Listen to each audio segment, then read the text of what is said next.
Chapter 59 Catelyn. As the host trooped down the causeway through the black bogs of the Neck and spilled out into the riverlands beyond, Catelyn's apprehensions grew.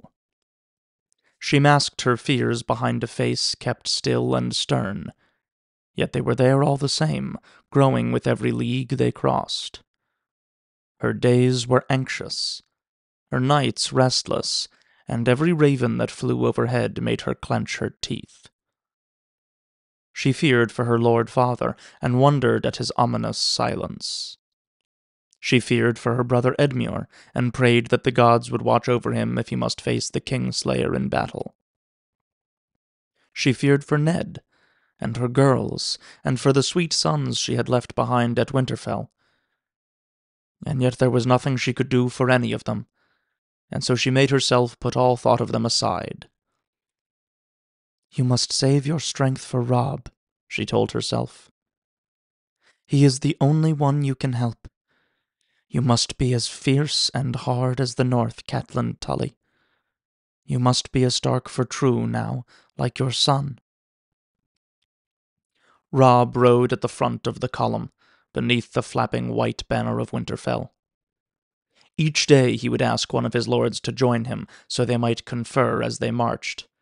He honored every man in turn, showing no favorites, listening as his lord father had listened, weighing the words of one against the other. "He has learned so much from Ned," she thought as she watched him. "But has he learned enough?" The Blackfish had taken 100 picked men and 100 swift horses, and raced ahead to screen their movements and scout the way. The reports Sir Bryndon's riders brought back did little to reassure her. Lord Tywin's host was still many days to the south, but Walder Frey, Lord of the Crossing, had assembled a force of near 4,000 men at his castles on the Green Fork. "Late again," Catelyn murmured when she heard. It was the Trident all over, damn the man. Her brother Edmure had called the banners. By rights, Lord Frey should have gone to join the Tully host at Riverrun. Yet here he sat. 4,000 men, Robb repeated, more perplexed than angry. Lord Frey cannot hope to fight the Lannisters by himself. Surely he means to join his power to ours. "Does he?" Catelyn asked. She had ridden forward to join Robb and Robert Glover, his companion of the day. The vanguard spread out behind them, a slow-moving forest of lances and banners and spears. "I wonder. Expect nothing of Walder Frey, and you will never be surprised." "He's your father's bannerman." "Some men take their oaths more seriously than others, Robb. And Lord Walder was always friendlier with Casterly Rock than my father would have liked. One of his sons is wed to Tywin Lannister's sister. That means little of itself, to be sure. Lord Walder has sired a great many children over the years, and they must needs marry someone. Still—" "Do you think he means to betray us to the Lannisters, my lady?" Robert Glover asked gravely. Catelyn sighed. If truth be told, I doubt even Lord Frey knows what Lord Frey intends to do. He has an old man's caution and a young man's ambition, and has never lacked for cunning. "We must have the twins, Mother," Robb said heatedly. "There is no other way across the river. You know that." "Yes, and so does Walder Frey, you can be sure of that." That night they made camp on the southern edge of the bogs, halfway between the King's Road and the river. It was there Theon Greyjoy brought them further word from her uncle. "Sir Bryndon says to tell you he's crossed swords with the Lannisters. There are a dozen scouts who won't be reporting back to Lord Tywin any time soon. Or ever." He grinned. "Sir Adam Marbrand commands their outriders, and he's pulling back south, burning as he goes. He knows where we are, more or less, but the Blackfish vows he will not know when we split." "Unless Lord Frey tells him," Catelyn said sharply. "Theon, when you return to my uncle, tell him he is to place his best bowmen around the twins, day and night, with orders to bring down any raven they see leaving the battlements. I want no birds bringing word of my son's movements to Lord Tywin." "Sir Brendan has seen to it already, my lady," Theon replied with a cocky smile. "A few more blackbirds, and we should have enough to bake a pie. I'll save you their feathers for a hat." She ought to have known that Brendan Blackfish would be well ahead of her. "What have the Freys been doing while the Lannisters burn their fields and plunder their holdfasts?" "There's been some fighting between Sir Adam's men and Lord Walder's," Theon answered. "Not a day's ride from here, we found 2 Lannister scouts feeding the crows where the Freys had strung them up. Most of Lord Walder's strength remains massed at the twins, though." That bore Walder Frey's seal beyond a doubt, Catelyn thought bitterly. Hold back. Wait. Watch. Take no risk unless forced to it. "If he's been fighting the Lannisters, perhaps he does mean to hold to his vows," Robb said. Catelyn was less encouraged. "Defending his own lands is one thing. Open battle against Lord Tywin quite another." Robb turned back to Theon Greyjoy. "Has the Blackfish found any other way across the Green Fork?" Theon shook his head. "The river's running high and fast. Sir Brendan says it can't be forded. Not this far north." "I must have that crossing," Robb declared, fuming. "Though our horses might be able to swim the river, I suppose, but not with armored men on their backs. We'd need to build rafts to pole our steel across, helms and mail and lances, and we don't have the trees for that, or the time. Lord Tywin is marching north." He balled his hand into a fist. "Lord Frey would be a fool to try and bar our way," Theon Greyjoy said with his customary easy confidence. "We have 5 times his numbers. You can take the twins if you need to, Robb." "Not easily," Catelyn warned them. "And not in time. While you were mounting your siege, Tywin Lannister would bring up his host and assault you from the rear." Robb glanced from her to Greyjoy, searching for an answer and finding none. For a moment he looked even younger than his 15 years, despite his mail and sword and the stubble on his cheeks. "What would my lord father do?" he asked her. "Find a way across," she told him. "Whatever it took." The next morning it was Sir Brendan Tully himself who rode back to them. He had put aside the heavy plate and helm he'd worn as the Knight of the Gate for the light leather and mail of an outrider, but his obsidian fish still fastened his cloak. Her uncle's face was grave as he swung down off his horse. "There has been a battle under the walls of Riverrun," he said, his mouth grim. "We had it from a Lannister outrider we took captive. The Kingslayer has destroyed Edmure's host, and sent the Lords of the Trident reeling in flight." A cold hand clutched at Catelyn's heart. "And my brother?" "Wounded and taken prisoner," Sir Brendan said. "Lord Blackwood and the other survivors are under siege inside Riverrun, surrounded by Jaime's host." Robb looked fretful. "We must get across this accursed river if we're to have any hope of relieving them in time." "That will not be easily done," her uncle cautioned. Lord Frey has pulled his whole strength back inside his castles, and his gates are closed and barred. Damn the man, Robb swore. If the old fool does not relent and let me cross, he'll leave me no choice but to storm his walls.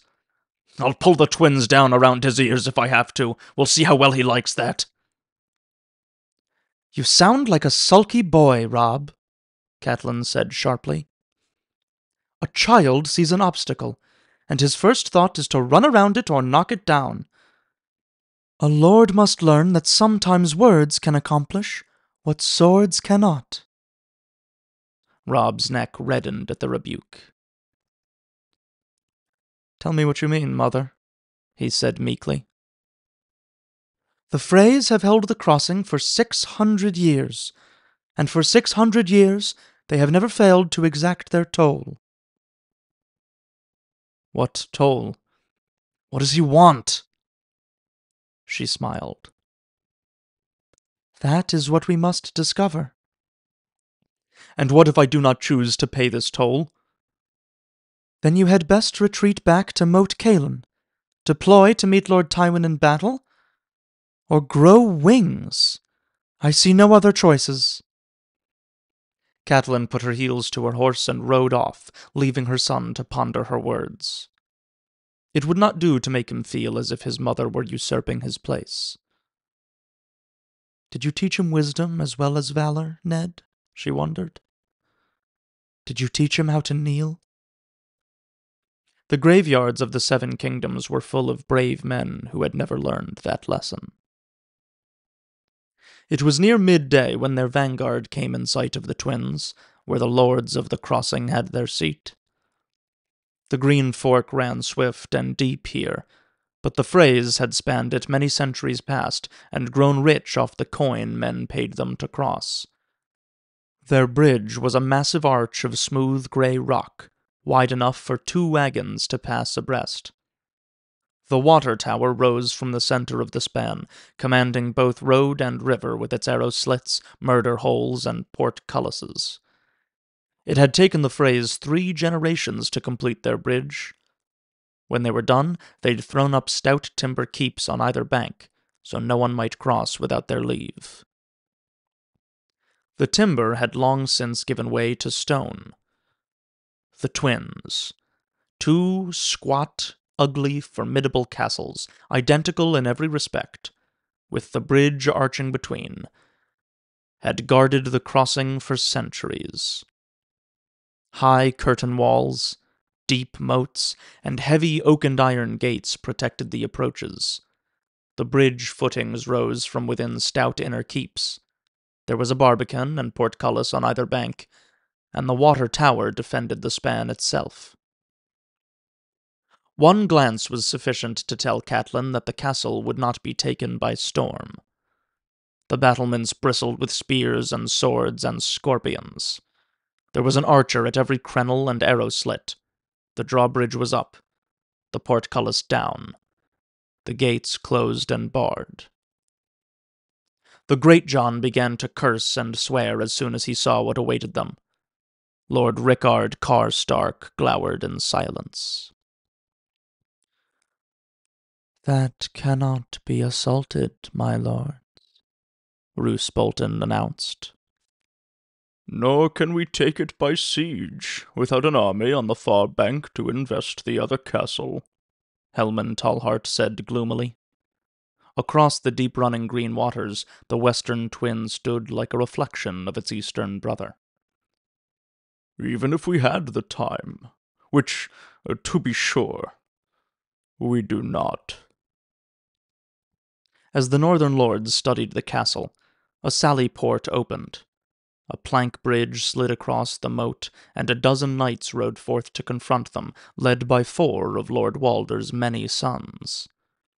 Their banner bore twin towers, dark blue on a field of pale silver-grey. Sir Stevron Frey, Lord Walder's heir, spoke for them. The Freys all looked like weasels. Sir Stevron, past 60 with grandchildren of his own, looked like an especially old and tired weasel. Yet he was polite enough. My lord father has sent me to greet you, and inquire as to who leads this mighty host. I do. Robb spurred his horse forward. He was in his armor, with the direwolf shield of Winterfell strapped to his saddle and Grey Wind padding by his side. The old knight looked at her son with a faint flicker of amusement in his watery grey eyes, though his gelding whickered uneasily and sidled away from the direwolf. My lord father would be most honored if you would share meat and mead with him in the castle and explain your purpose here. His words crashed among the lord's bannermen like a great stone from a catapult. Not one of them approved. They cursed, argued, shouted down each other. "You must not do this, my lord," Galbart Glover pleaded with Robb. "Lord Walder is not to be trusted." Roose Bolton nodded.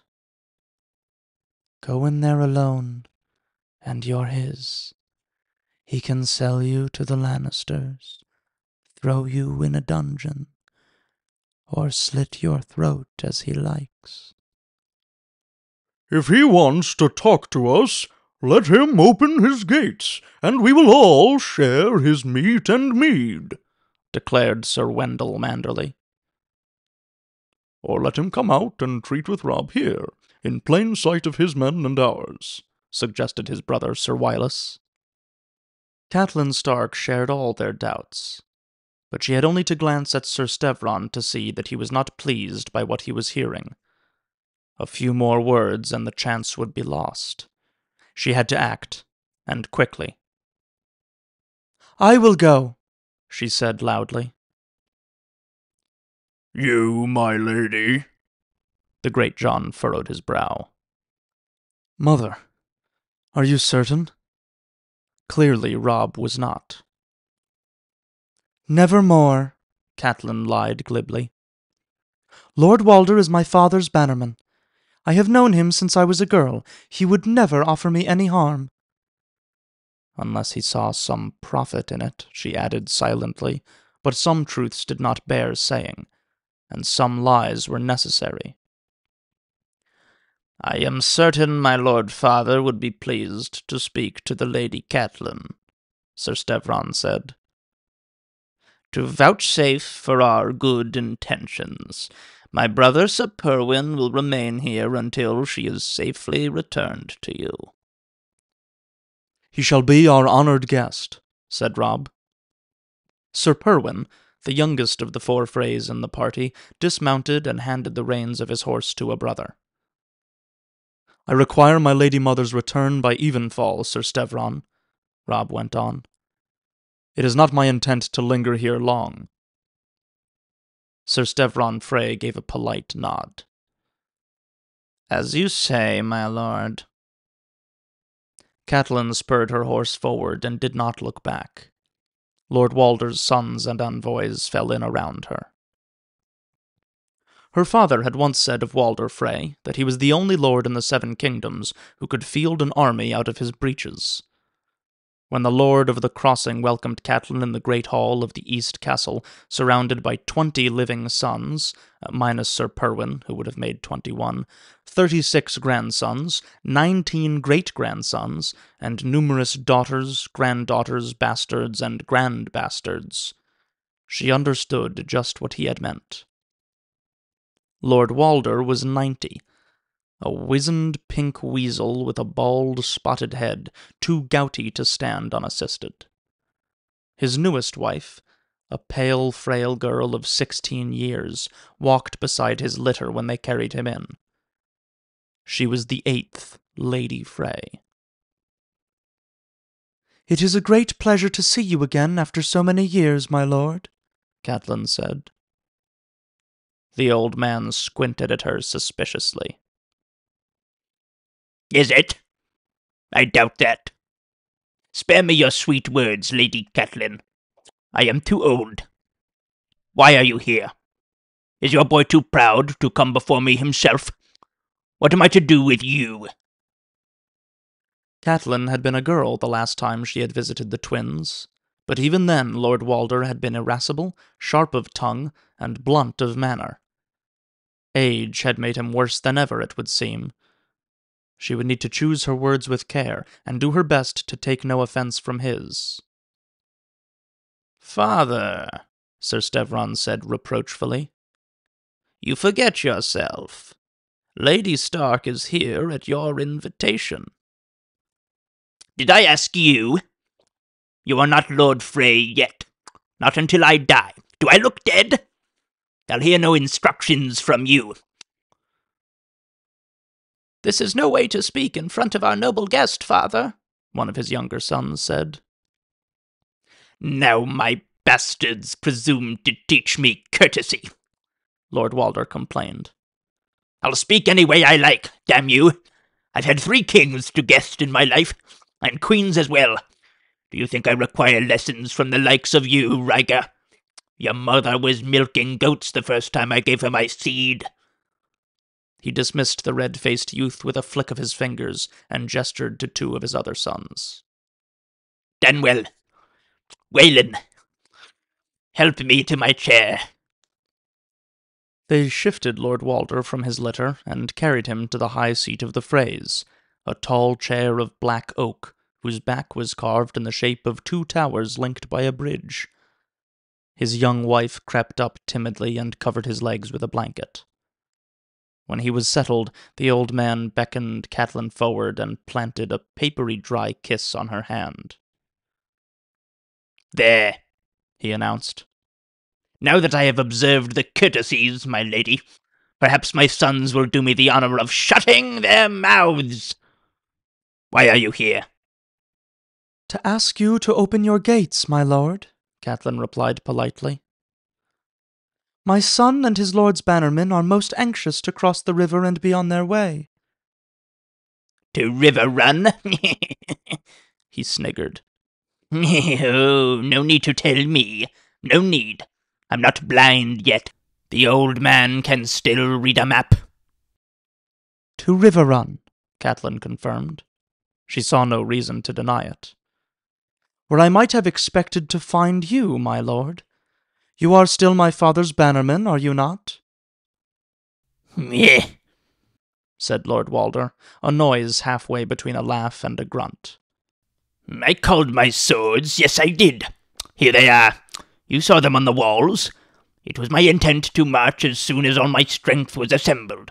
Well, to send my sons, I am well past marching myself, Lady Catelyn." He looked around for likely confirmation and pointed to a tall, stooped man of 50 years. "Tell her, Jared. Tell her that was my intent." "It was, my lady," said Sir Jared Frey, one of his sons by his second wife. "On my honor." "Is it my fault that your fool brother lost his battle before we could march?" He leaned back against his cushions and scowled at her, as if challenging her to dispute his version of events. "I am told the Kingslayer went through him like an axe through ripe cheese. Why should my boys hurry south to die? All those who did go south are running north again." Catelyn would gladly have spitted the querulous old man and roasted him over a fire, but she had only till evenfall to open the bridge. Calmly she said, "All the more reason that we must reach River Run, and soon. Where can we go to talk, my lord?" "We're talking now," Lord Frey complained. The spotted pink head snapped around. "What are you all looking at?" he shouted at his kin. "Get out of here! Lady Stark wants to speak to me in private. Might be she has designs on my fidelity.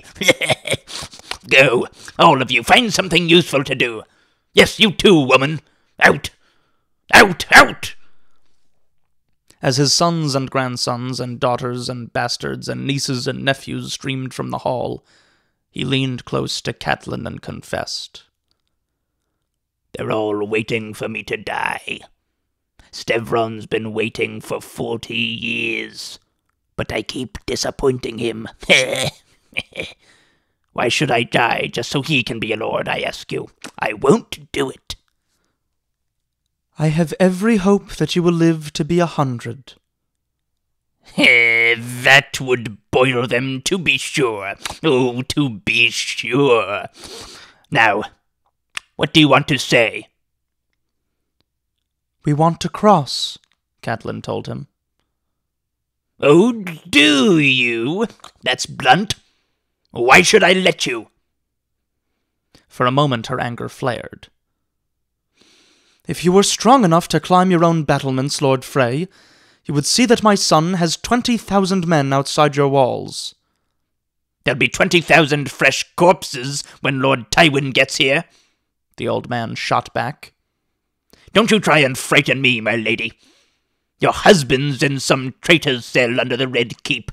Your father's sick, might be dying, and Jaime Lannister's got your brother in chains. What do you have that I should fear? That son of yours? I'll match you son for son, and I'll still have 18 when yours are all dead. You swore an oath to my father, Catelyn reminded him. He bobbed his head side to side, smiling. Oh, yes, I said some words, but I swore oaths to the crown, too, it seems to me. Joffrey's the king now, and that makes you and your boy and all those fools out there no better than rebels. If I had the sense the gods gave a fish, I'd help the Lannisters boil you all. Why don't you? She challenged him. Lord Walder snorted with disdain. Meh. Lord Tywin the Proud and Splendid, Warden of the West, Hand of the King. Oh, what a great man that one is. Him and his gold this and gold that, and lions here and lions there. I'll wager you, he eats too many beans, he breaks wind just like me. But you'll never hear him admit it. Oh, no. What's he got to be so puffed up about anyway? Only 2 sons, and one of them's a twisted little monster. I'll match him son for son, and I'll still have 19 and a half left when all of his are dead. He cackled. If Lord Tywin wants my help, he can bloody well ask for it. That was all Catelyn needed to hear. I am asking for your help, my lord, she said humbly. And my father and my brother and my lord husband and my sons are asking with my voice. Lord Walder jabbed a bony finger at her face. Save your sweet words, my lady. Sweet words I get from my wife. Did you see her? 16 she is. A little flower, and her honey's only for me. I wager she gives me a son by this time next year. Perhaps I'll make him heir. Wouldn't that boil the rest of them? I'm certain she will give you many sons. His head bobbed up and down. Your lord father did not come to the wedding. An insult as I see it, even if he is dying. He never came to my last wedding either. He calls me the late Lord Frey, you know. Does he think I'm dead? I'm not dead. And I promise you, I'll outlive him as I outlived his father. Your family has always pissed on me. Don't deny it. Don't lie. You know it's true. Years ago, I went to your father and suggested a match between his son and my daughter. Why not? I had a daughter in mind, sweet girl, only a few years older than Edmure. But if your brother didn't warm to her, I had others he might have had. Young ones, old ones, virgins, widows, whatever he wanted. No, Lord Hoster would not hear of it. Sweet words he gave me, excuses. But what I wanted was to get rid of a daughter. And your sister, that one, she's full as bad. It was, a year ago, no more. John Arryn was still the king's hand, and I went to the city to see my sons ride in the tourney. Stevron and Gerard are too old for the lists now, but Danwell and Hostine rode, Perwyn as well, and a couple of my bastards tried the melee. If I'd known how they'd shame me, I would never have troubled myself to make the journey. Why did I need to ride all that way to see Hostine knocked off his horse by that Tyrell whelp, I ask you? The boy's half his age. Sir Daisy, they call him, something like that. And Danwell was unhorsed by a hedge knight. Some days I wonder if those two are truly mine. My third wife was a Craycall. All of the Craycall women are sluts. Well, never mind that. She died before you were born. What do you care? I was speaking of your sister. I proposed that Lord and Lady Erin foster 2 of my grandsons at court, and offered to take their own son to ward here at the Twins. Are my grandsons unworthy to be seen at the king's court? They are sweet boys, quiet and mannerly. Walder is a Merritt's son, named after me, and the other one, I don't recall. He might have been another Walder. They're always naming them Walder, so I'll favor them. But his father... which one was his father now? His face wrinkled up. Well, whoever he was, Lord Arryn wouldn't have him. Or the other one, and I blame your lady sister for that. She frosted up as if I'd suggested selling her boy to a mummers show, or making a eunuch out of him. And when Lord Arryn said the child was going to Dragonstone to foster with Stannis Baratheon, she stormed off without a word of regrets, and all the hand could give me was apologies. Oh, what good are apologies, I ask you? Catelyn frowned, disquieted.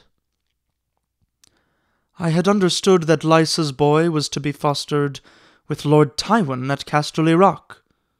No, it was Lord Stannis, Walder Frey said irritably. Do you think I can't tell Lord Stannis from Lord Tywin? They're both bungholes who think they're too noble to shit. But never mind about that. I know the difference. Or do you think I'm so old I can't remember? I'm 90, and I remember very well. I remember what to do with a woman, too. That wife of mine will give me a son before this time next year, I'll wager. Or a daughter. That can't be helped. Boy or girl, it'll be red, wrinkled, and squalling. And like as not she'll want to name it Walder or Walda. Catelyn was not concerned with what Lady Frey might choose to name her child. Jon Arryn was going to foster his son with Lord Stannis? You are quite certain of that? Yes, the old man said. Only he died, so what does it matter? You say you want to cross the river? We do. Well, you can't, Lord Walder announced crisply. Not unless I allow it. And why should I? The Tullys and the Starks have never been friends of mine. He pushed himself back in his chair and crossed his arms, smirking, waiting for her answer. The rest was only haggling. A swollen red sun hung low against the western hills when the gates of the castle opened. The drawbridge creaked down, the portcullis winched up, and Lady Catelyn Stark rode forth to rejoin her son and his lord's bannermen. Behind her came Sir Jared Frey, Sir Hostine Frey, Sir Danwell Frey, and Lord Walder's bastard son Ronal Rivers, leading a long column of pikemen, rank on rank of shuffling men in blue steel ringmail and silvery grey cloaks. Robb galloped out to meet her, with Grey Wind racing beside his stallion. "It's done," she told him. "Lord Walder will grant you your crossing. His swords are yours as well. Less 400 he means to keep back to hold the twins. I suggest that you leave 400 of your own, a mixed force of archers and swordsmen. He can scarcely object to an offer to augment his garrison, but make certain you give the command to a man you can trust. Lord Walder may need help keeping faith." "As you say, mother," Robb answered, gazing at the ranks of pikemen. "Perhaps Sir Helman Tallheart, do you think?" "A fine choice." What did he want of us?" "If you can spare a few of your swords, I need some men to escort 2 of Lord Frey's grandsons north to Winterfell," she told him. "I have agreed to take them as wards. They are young boys, aged 8 years and 7. It would seem they are both named Walder.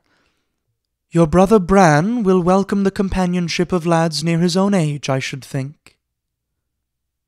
Is that all? 2 fosterlings? That's a small enough price to... Lord Frey's son Olivar will be coming with us, she went on. He is to serve as your personal squire. His father would like to see him knighted in good time. A squire, he shrugged. Fine, that's fine if he's... Also, if your sister Arya is returned to us safely, it is agreed that she will marry Lord Walder's youngest son Elmar when the 2 of them come of age. Robb looked nonplussed.